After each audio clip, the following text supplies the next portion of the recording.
Bonjour. Je suis ravie que tu sois ici, sois le ou la bienvenue dans un nouvel épisode d'équilibre et de chaos. Je suis Prelate et c'est un plaisir d'être ici avec toi.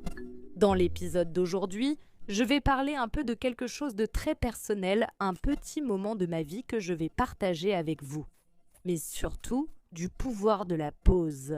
Alors, je t'invite à faire une pause ici avec moi pendant quelques minutes dans ce podcast pour qu'on puisse discuter un peu et j'espère que notre petite conversation va t'inspirer d'une certaine manière. Que cela ajoute quelque chose à ta vie d'une certaine façon parce que c'est ce que je souhaite avec tout ce que je fais. Que cela apporte, que cela élève ta vie d'une manière ou d'une autre. Et profites-en pour partager ce podcast, cet épisode avec tout le monde. Répands-le comme des confettis sur Internet, envoie-le dans le groupe WhatsApp de tes amis. Parce que c'est quelque chose de simple mais de puissant, alors allons-y. Celles qui me suivent depuis longtemps, celles qui sont plus proches de moi, savent deux choses. Premièrement, que j'adore la pause, j'adore le mot pause, le verbe faire une pause. Je crois que nous devons cultiver davantage notre capacité à faire une pause. Faire une pause avant de parler, faire une pause avant de commenter sur les réseaux sociaux. Faire une pause avant d'envoyer ce message sur WhatsApp quand on est en colère. Faire une pause avant de prendre une décision, avant de faire quelque chose d'important. Mais surtout, je vis actuellement des moments de pause parce que j'ai subi une opération récemment, donc je suis restée ici un bon moment. Disparue du podcast, des réseaux sociaux, de mes emails aussi. D'ailleurs, je tiens à m'excuser parce que j'ai tout simplement disparu de mes emails. J'ai une raison de te dire laquelle c'est. Je pensais que j'allais faire ma chirurgie et que mon cerveau allait recommencer à fonctionner. Je pensais, ma tête sera à 100%, tu vois, dans ma tête, je vais y arriver. Sauf que je suis sortie tellement groggy et je suis restée groggy pendant si longtemps. Je vous jure, aujourd'hui, ça fait 40 jours depuis ma chirurgie. Et c'est seulement maintenant que je commence à sentir que ma tête, que mon cerveau commence à fonctionner. Tu sais, quand tu as super froid et que tu vas démarrer la voiture, ou quand tu essayes de démarrer la voiture et qu'elle fait ce bruit, mais qu'elle ne démarre pas. C'est comme ça que je me suis sentie ces 40 derniers jours, tu comprends? Donc, si ce podcast est un peu de quoi tu parles, ce qui m'est arrivé après, c'est ça.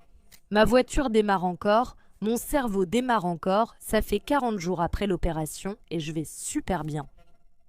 Je sais que vous allez demander quelle opération j'ai eue, ce qui s'est passé, qui l'ignore. J'en profite pour dire que si vous voulez, je peux en parler. Un épisode juste pour parler de cette opération qui a été une opération vraiment importante que j'ai subie. Mais pour le moment, je ne me sens pas à l'aise d'en parler. Pourquoi ? Parce que je viens juste de sortir de l'opération. Les amis, 40 jours peuvent sembler beaucoup, mais ce n'est pas beaucoup. 40 jours, c'est peu de temps. Donc, une habitude que j'ai dans ma vie, c'est que j'essaye de ne pas parler des choses pendant que je suis en train de les vivre. Vous savez, cette histoire de tempête, quand on est au milieu de la tempête, on n'arrive pas à voir les choses clairement, on n'arrive pas à avoir de la clarté, n'est-ce pas, parce qu'on est en plein milieu de la tempête. Mais, quand la tempête passe, là tu arrives à regarder en arrière, tu arrives à mieux voir les choses, n'est-ce pas? Comment cela s'est-il passé? Alors, pour que je puisse avoir un récit serein, comme un récit d'accouchement, un récit d'une expérience plus profonde, comme ça. Et pour que ce récit soit sincère, honnête, à cœur ouvert, comme tout ce que je fais pour vous, je crois que j'ai besoin d'un peu plus de temps pour être de l'autre côté. Mais quand je me sentir prête, et si vous le souhaitez, je pourrais faire un podcast uniquement sur ce sujet. D'accord ? Mais pour l'instant, ce que je veux dire, c'est que je suis restée avec ce cerveau un peu lent. Du coup, je n'ai pas réussi à écrire les amis. Et j'écris chaque semaine, religieusement, depuis, les amis, je ne sais même plus combien d'années. Ça fait de nombreuses années que j'écris religieusement, chaque semaine, pour mes élèves qui sont abonnés à ma newsletter. Et je suis restée toutes ces semaines sans écrire parce que, vraiment, mon cerveau n'y arrivait pas. Moi, je prenais pour écrire, je n'y arrivais pas. Ça vous est déjà arrivé de commencer à faire quelque chose et de se dire « mince, je n'y arrive pas, je n'arrive pas à assembler les mots ». C'est ce qui s'est passé, mais ça revient petit à petit. Donc, celles qui sont abonnées à ma newsletter vont déjà la recevoir. Celles qui ne sont pas encore abonnées, profitez-en pour vous abonner. Vous recevez plein de choses sympas, vous recevez une salutation au soleil, un e-book de posture de yoga, et je partage toujours des choses là-bas que je ne partage nulle part ailleurs. Donc c'est juste pour vous dire bonjour et vous expliquer ce qui s'est passé, n'est-ce pas? Et pourquoi j'ai disparu? J'ai un peu délaissé le podcast et la newsletter, mais je suis de retour. Je suis là pour partager quelque chose avec vous.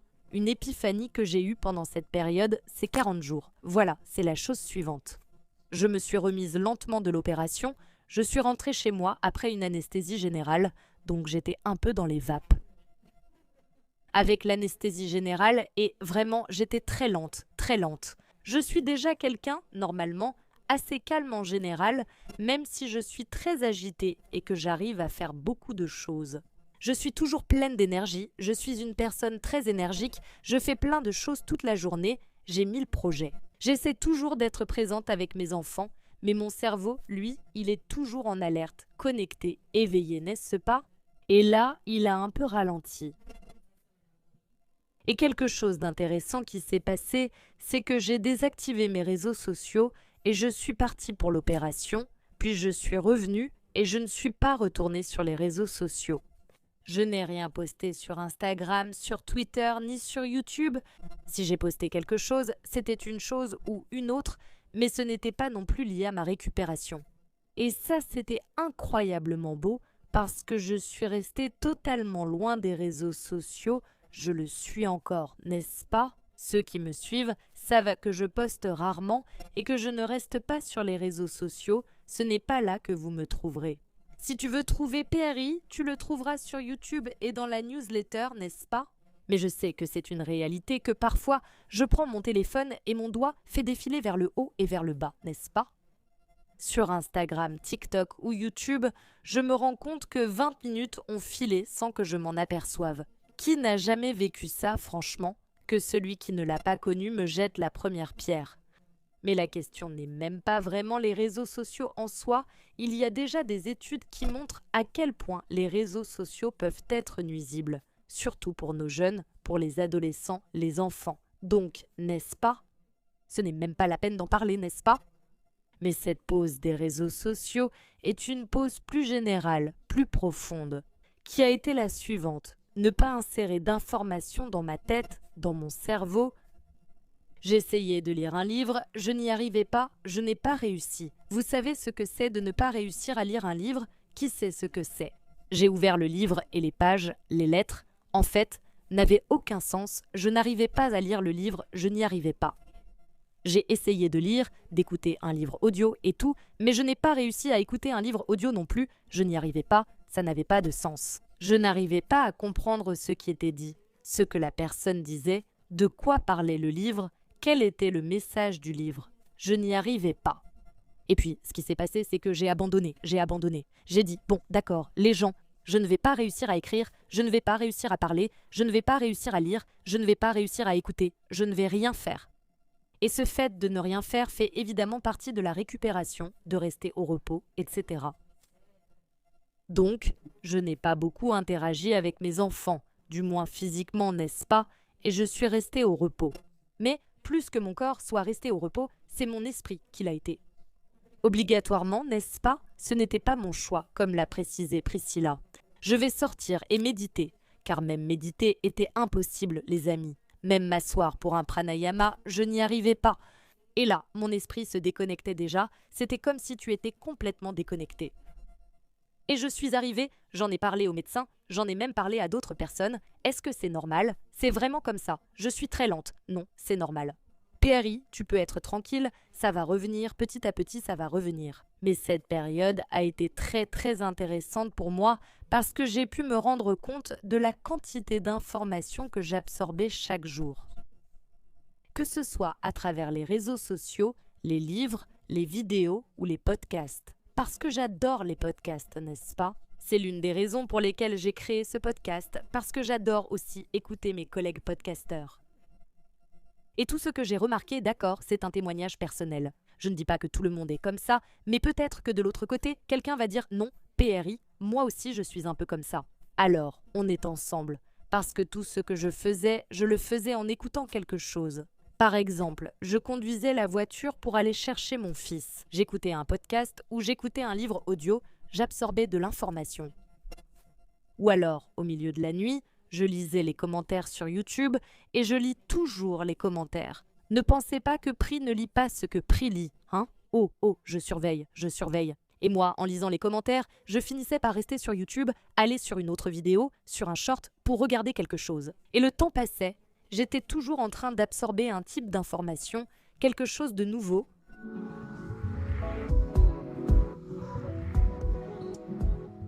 Franchement, dites-moi, qui aime l'automne et l'hiver? Je ne sais pas qui c'est, mais je sais que ce n'est pas moi. Pourquoi? Parce qu'on a toujours le nez qui coule. Rhinite, grippe, j'ai un petit enfant, je sais comment c'est, et ça commence le lavage de nez. Se laver le nez, franchement, ce n'est pas très agréable, mais ça change ma journée quand j'arrive à le faire. Je me sens vraiment beaucoup plus éveillée, beaucoup plus attentive parce que j'arrive à mieux respirer, à respirer plus facilement. Et j'adore le Lota nasal de Holistics. J'aime beaucoup les produits de Holistics et je ne recommande que parce que je les utilise vraiment, j'utilise leur Lota nasal. C'est fantastique, il a un design très facile à prendre en main, très facile pour se laver le nez, même pour ceux qui ont peur de se laver le nez, ça vaut la peine d'essayer. Et surtout le site de Holistics, en utilisant le code promo PRILATE, vous avez une réduction. Ah quelle fête, quelle merveille! Profites-en! Je vais donc laisser le lien ici dans la description de l'épisode. Accédez au site de Holistics et utilisez le code promo PRILATE pour bénéficier de 10% de réduction. J'espère vraiment que tu en profiteras et que cela te plaira en créant cette nouvelle petite habitude toute simple mais qui fait la différence dans ton quotidien.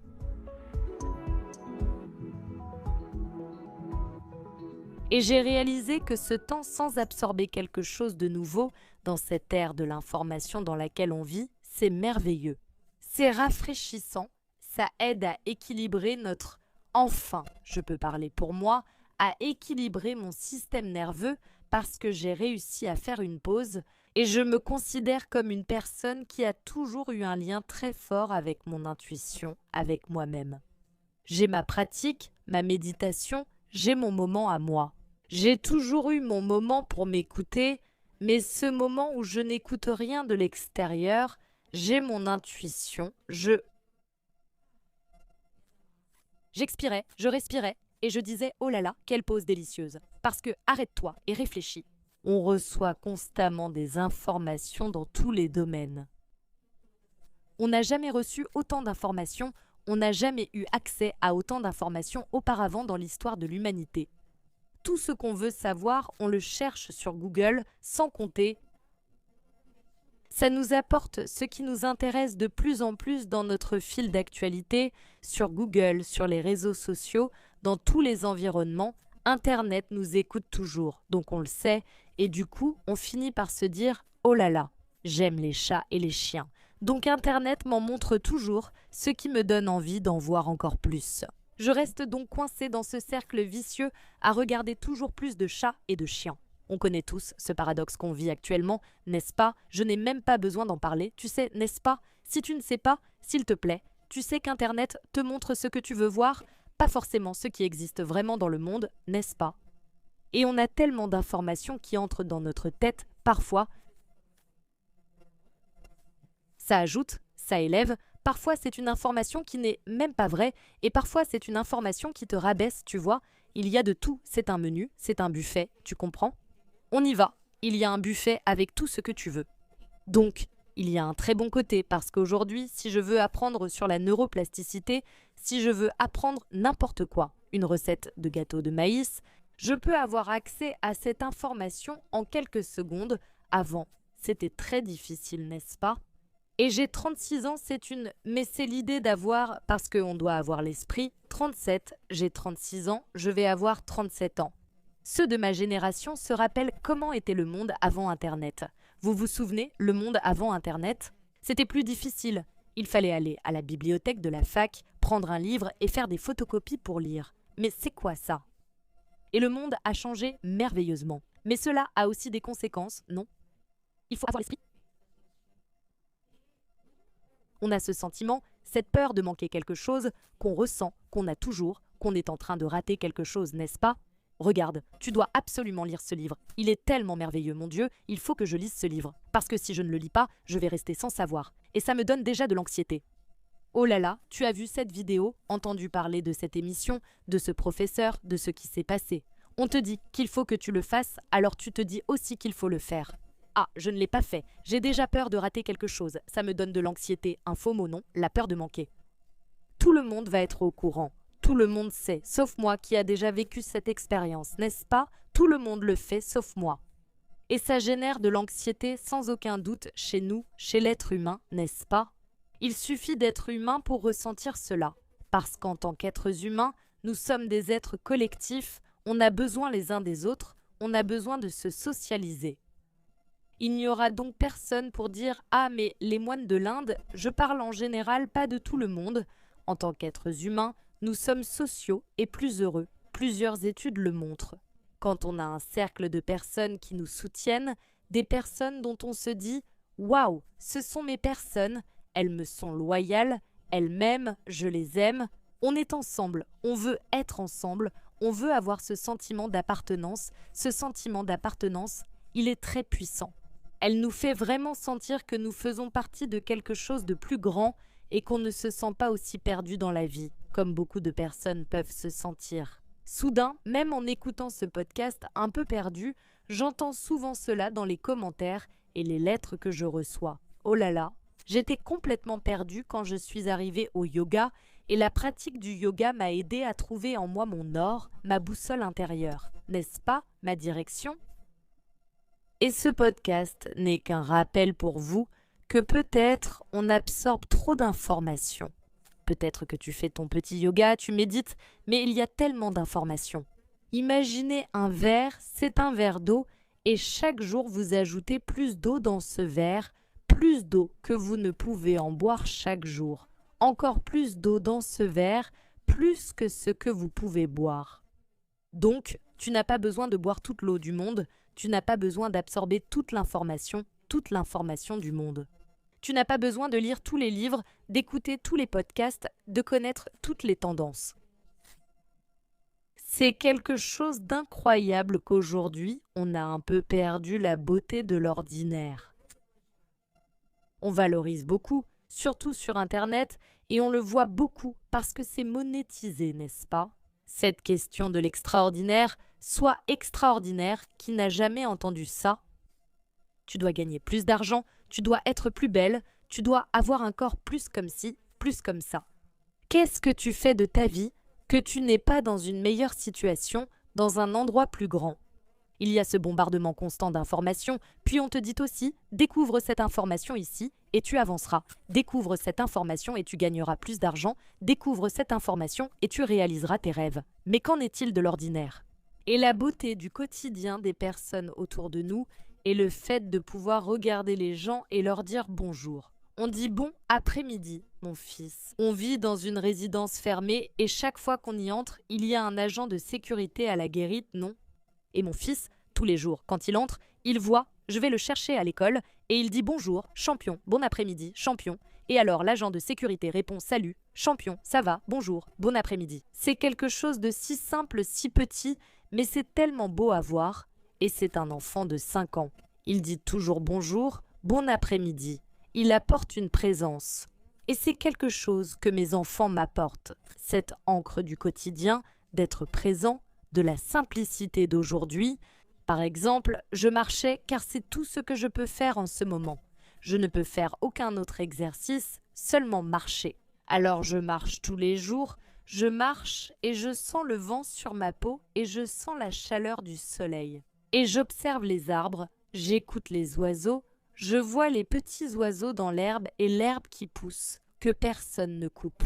Et je suis présente à ce moment si ordinaire de ma journée où quelqu'un pourrait dire « Oh, mais elle fait juste marcher, elle est juste partie se promener », mais c'est une promenade pleine de plaisir, pleine de présence. Et cette beauté de l'ordinaire, du quotidien, d'un enfant qui dit bonjour, de l'oiseau, de la personne, de ton collègue au travail avec qui tu as l'opportunité d'interagir, d'être présente, de discuter, même la beauté de l'ordinaire. Il y a toujours des gens ou des choses qui t'énervent, tu sais.